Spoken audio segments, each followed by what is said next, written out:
Chapter 8, Akshara Brahma Yoga, the Yoga of the Imperishable Absolute. This is the chapter where Krishna takes Arjuna, and all of us, into the greatest mystery, the destiny of the soul. Here, the battlefield falls silent for a moment, as Arjuna's heart asks the timeless questions.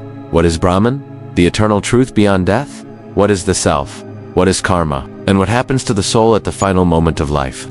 These are not just Arjuna's questions, they are the questions every human heart carries. Questions of life, death, and what lies beyond. In this chapter, Krishna reveals that remembrance at the last breath determines the soul's path, that devotion lifts one beyond the cycle of birth and death, and that the imperishable absolute Akshara Brahma is the eternal goal of all seekers. Meditation, knowledge, and devotion now unite into the wisdom of immortality. In the opening of chapter 8, Arjuna humbly raises 6 profound questions to Krishna, the deepest inquiries of life and death. In verse 1, Arjuna asks, O Krishna, what is Brahman? What is the self? What is karma? What is the material manifestation? And what is the divine manifestation? And in verse 2, he continues, O Lord, who is the deity who presides over sacrifice? And how are you known at the time of death by the self-controlled? These questions strike at the very core of existence. Brahman, the eternal, imperishable truth. Adhyatma, the self within.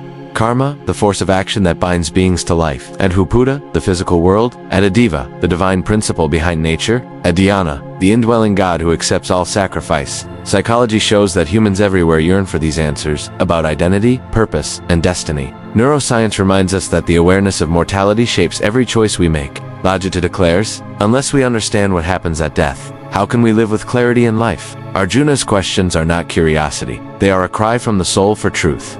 Krishna now begins to answer Arjuna's deep questions, one by one. In verse 3, he declares, Brahman is the imperishable, the supreme. The self is called Adhyatma, the individual soul. Karma is the offering of actions that bring about the manifestation of beings. Here the mystery begins to open. Brahman, the eternal, imperishable reality, the source and support of all. Adhyatma, the soul within, the eternal spark in each being. Karma, action, but more deeply, the creative force that brings life into form. Psychology sees this as the 3 layers of existence: the universal, the individual, and the dynamic activity that links them. Neuroscience shows that life is both structure and process. The body, individual, the energy that sustains it, karma, and the awareness that transcends Brahman. Logic explains the fire, the flame, and the burning. 3 aspects of one truth. In verse 4, Krishna continues, Adhuputa is the ever-changing material nature. Adadeva is the cosmic spirit, the supreme consciousness. And the first, dwelling in the body as the inner witness, am called Adhyana, the Lord of Sacrifice. Here Krishna reveals himself at the heart of existence, Adhuputa, the material world, which constantly rises and fades. Adadeva, the divine principle that governs the cosmos. Adhyana, Krishna himself, the indwelling Lord who receives all sacrifice and sustains all beings. Psychology reflects this truth. Our outer body changes, our inner values guide, but the deepest presence is the witnessing awareness that never leaves. Neuroscience shows, layers of identity shift, cells renew, thoughts arise and fade, yet consciousness remains untouched. Logic proves, waves rise and fall, but the ocean abides. Thus, Krishna begins to answer. The cosmos, the soul, karma, nature, divinity, all flow from him and return to him. In verse 5, Krishna gives one of the most profound truths of the Gita, and whoever, at the time of death, leaves the body remembering me alone, without doubt, he attains my being. This is the secret of liberation, smarana, remembrance at the final moment. Psychology teaches that the last thought is shaped by lifelong habits. Neuroscience agrees. The brain's strongest patterns arise when life energy fades, so what we have practiced most will surface at the end. Logic makes it clear. The tree falls in the direction it leans, so life's leanings decide the soul's flight. In verse 6, Krishna expands the law. Whatever state of being one remembers when leaving the body, that state alone he attains. O Arjuna, being ever absorbed in its thought, this is the universal principle of consciousness at death. If the mind clings to wealth, it returns to wealth. If it clings to family, it returns to family. If it clings to God, it merges with God. Psychology calls this conditioning. What the mind repeats becomes its deepest identity. Neuroscience confirms, neurons that fire together wire together. The dominant pattern decides the outcome. Logic proves, the arrow once released follows the direction of its aim. Thus, Krishna reveals the law of remembrance. Death is not an end, but a doorway, and the thought at that moment shapes the next journey. In verse 7, Krishna assures Arjuna, therefore, think of me at all times, and fight. With your mind and intellect fixed on me, you shall surely come to me. This teaching dissolves the false divide between worldly duty and spiritual pursuit. Krishna does not say, abandon battle and meditate, but rather, fight with remembrance. Psychology calls this integration, the ability to live fully in action while staying inwardly centered. Neuroscience shows that when attention is anchored to a higher focus, even during activity, stress lowers and clarity rises. Logic illustrates, the lotus grows in water, but remains untouched by it. So too the yogi lives in the world, but abides in God. In verse 8, Krishna continues, with mind disciplined by yoga, thinking of me without deviation, one attains the supreme divine person, O Arjuna. Here, Krishna gives the path of constant remembrance, not just in the final hour, but throughout life. The mind is to be trained to rest in him. Psychology names this cognitive training, repeating the same mental focus until it becomes effortless. Neuroscience calls it neuroplasticity. The brain reshapes itself by what it dwells upon. Logic makes it simple. The river that flows continuously to the ocean never loses its way. Thus Krishna reveals, death is only the final test. The true preparation is life itself, lived in steady remembrance of the divine. In verse 9, Krishna describes the supreme being to be remembered at the time of death, one who meditates on the omniscient, the ancient, the ruler of all, subtler than the subtlest, the sustainer of everything, inconceivable in form, radiant like the sun beyond all darkness. Here, Krishna paints the portrait of the eternal. This is not a limited image, but the vast reality beyond mind and senses. Psychology calls this archetypal vision. The mind turns toward the highest possible concept of truth. Neuroscience observes that when meditators contemplate the infinite regions of awe and transcendence in the brain are activated.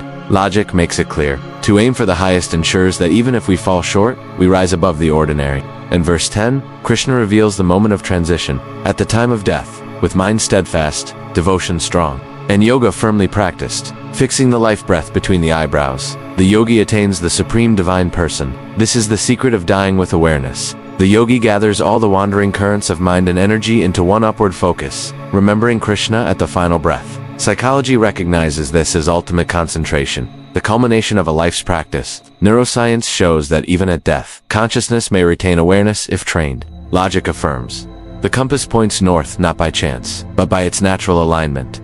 So too the soul rises toward the divine, if life has been lived in alignment. Thus Krishna reveals, the art of dying is the art of living a life of steady remembrance, prepares the soul for its final flight to freedom. In verse 11, Krishna speaks of the ancient wisdom. I shall now explain to you that path which the knowers of the Vedas call imperishable, which yogis practice with discipline, and desiring which, they enter into Brahman. Here Krishna points toward the eternal path taught by the sages. This is no new secret, but the timeless way walked by seekers of every age. Psychology sees this as tradition shaping the collective unconscious, wisdom preserved across generations. Neuroscience notes that repetition and ritual strengthen neural pathways, passing knowledge through culture and memory. Logic reminds us, a river flows for ages because its channel is preserved by the earth. So too, the path of yoga endures through time. In verse 12, Krishna gives the practical method, controlling all the gates of the body, holding the mind in the heart, fixing the life breath in the head, absorbed in yoga concentration. This is the yogic preparation for the final moment, withdrawing the senses, uniting mind and heart, and guiding the life force upward. Psychology describes this as deep inward focus, withdrawing attention from outer distractions to inner awareness. Neuroscience shows that advanced meditators can regulate breath, heartbeat, and even brain rhythms through concentration. Logic explains, when the lamp's oil is drawn upward through the wick, the flame burns steadily. In verse 13, Krishna reveals the sacred key, uttering the single syllable, Om, the eternal sound of Brahman, and remembering me. He who departs leaving the body attains the supreme goal. Om is the vibration of the Absolute, the sound from which creation itself arises. At the time of death, merging thought, breath, and devotion into Om carries the soul beyond. Psychology calls this mantra focus, sound anchoring the mind in transcendence. Neuroscience shows that chanting Om Chi calms the nervous system and synchronizes brainwaves into harmony. Logic affirms, a boat may be small, but if tied to a great ship, it is carried across the ocean. Thus, Krishna reveals, remembrance of Om and surrender to him at the final breath opens the gate to the eternal. In verse 14, Krishna assures with compassion, one who remembers me constantly, with a mind that never strays, united in steadfast yoga. Such a devotee, O Arjuna, is easy for me to reach. This is the heart of devotion, not rituals or debates, but simple, steady remembrance. Psychology explains that consistency builds identity. What we dwell upon, we become. Neuroscience confirms, repetition wires the brain, making remembrance of the divine as natural as breathing. Logic makes it clear, the flame that never goes out is easy to see, but the flame that flickers is hard to find. In verse 15, Krishna declares the fruit. Having attained me, the great souls do not take birth again in this world of sorrow, which is temporary. They have reached perfection, the highest liberation. Here is the promise of freedom. Birth and death bind the ordinary, but the yogi who reaches Krishna is beyond return. Psychology calls this transcendence, moving beyond cycles of craving and fear. Neuroscience shows that liberation is not only mystical but practical. Freedom from stress loops, fear patterns, and compulsions. Logic proves the wheel keeps turning unless one steps outside it. The liberated soul has stepped free. In verse 16, Krishna widens the vision. Even from the highest world of Brahma, beings must return to rebirth. But one who attains me, O Arjuna, never returns. This is striking. Even the lofty heavens, shining with bliss, are temporary. All realms within time eventually dissolve. Only union with Krishna is eternal. Psychology describes this as the futility of chasing impermanent highs. Neuroscience notes that even the most intense pleasures fade as the brain adapts, seeking again and again. Logic illustrates, no matter how high the wave rises, it must fall, but the ocean itself remains. Thus Krishna makes clear, constant devotion leads the soul beyond the cycle of return, into the eternal peace of union with him. In verse 17, Krishna unveils the vast scale of cosmic time. One day of Brahma lasts for 1,000 cycles of the 4 ages, and his night is of equal length. Those who know this understand true day and night. This is not human time, but cosmic time. A single day of Brahma, the Creator, spans millions of human years. Psychology interprets this as the stretching of perspective, realizing that our worries and lifespans are tiny ripples in the ocean of existence. Neuroscience shows that when we contemplate vastness, the brain shifts into states of awe and humility. Logic proves, a drop cannot grasp the ocean, yet the ocean holds every drop. In verse 18, Krishna continues, at the dawn of Brahma's day, all beings come forth from the unmanifest. At his nightfall, they dissolve back into it. Here Krishna explains the cycles of creation and dissolution. Universes rise and fall, just as breaths move in and out. Psychology calls this the rhythm of existence. Growth and decay, rise and fall. Neuroscience notes that even the body is in constant cycles of creation. Billions of cells born and dying each day. Logic illustrates the sunrise promises the sunset, and the sunset promises the sunrise. In verse 19, Krishna deepens the truth, again and again. At the arrival of Brahma's day, the multitude of beings come into existence, and at night they are helplessly absorbed. This shows the endless cycle of samsara, the wheel of birth and death. Psychology compares this to karmic patterns, repetitive habits that continue until awareness breaks the cycle. Neuroscience mirrors this in feedback loops of the brain. Repeating behaviors unless consciously rewired. Logic makes it clear, the wheel spins until someone chooses to step off. In verse 20, Krishna points beyond, but beyond this unmanifest, there is another unmanifest, eternal, never destroyed. This is the supreme goal, the realm that does not perish, even when all worlds perish. Here Krishna reveals the imperishable reality, beyond matter, beyond even the cycles of creation. Psychology sees this as the transcendent self, untouched by time and change. Neuroscience admits, consciousness itself, beyond brain patterns, remains a mystery. Logic explains, the screen remains even as countless movies play and end upon it. In verse 21, he calls it, the unmanifest imperishable is called the supreme. Attaining it, one never returns. That is my highest abode. This is the ultimate refuge, Krishna's eternal realm, where the soul rests in timeless peace. In verse 22, Krishna concludes this section. The Supreme Person, O Arjuna, is attained by exclusive devotion. In him, all beings dwell, and by him, the entire universe is pervaded. Here devotion, not intellect, is shown as the bridge to the eternal. Psychology names this wholehearted surrender. When the ego dissolves into love, neuroscience reflects that deep devotion transforms the brain toward compassion, joy, and unity. Logic clarifies, a drop separated is lost, but when merged with the ocean, it becomes infinite. In verse 23, Krishna explains the mystery of departure. O Arjuna, I shall now describe the different paths the soul takes at the time of death, by which the yogis return or do not return to this world. This is the science of the soul's journey. Psychology calls it the destiny of consciousness, shaped by one's deepest impressions. Neuroscience observes that the final state of mind leaves a powerful imprint, just as the last note lingers after the music ends. Logic shows, the seed planted at the end determines the tree that will grow again. In verse 24, Krishna describes the bright path. Those who know the Supreme depart by the path of fire, light, the bright half of the month, the 6 months of the northern course of the sun, and they reach the Supreme, never to return. This is the path of light, where the soul rises into higher realms, never falling back into rebirth. Psychology interprets this as clarity. When the mind is filled with knowledge and devotion, it naturally ascends.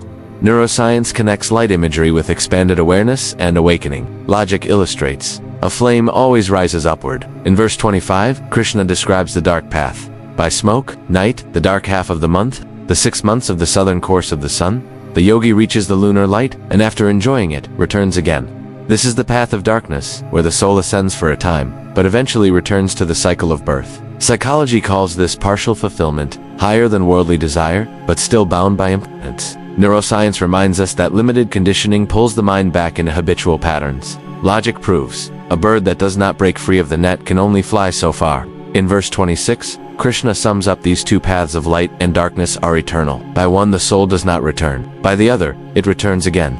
Thus, the eternal law is revealed. Liberation, or rebirth, depends on one's final orientation of mind. In verse 27, Krishna reassures Arjuna, O son of Pritha, the yogi who knows these truths is never deluded. Therefore, be steadfast in yoga at all times. This is the key. Preparation is lifelong, not at the last minute. Psychology confirms that habits formed daily decide the final state of mind.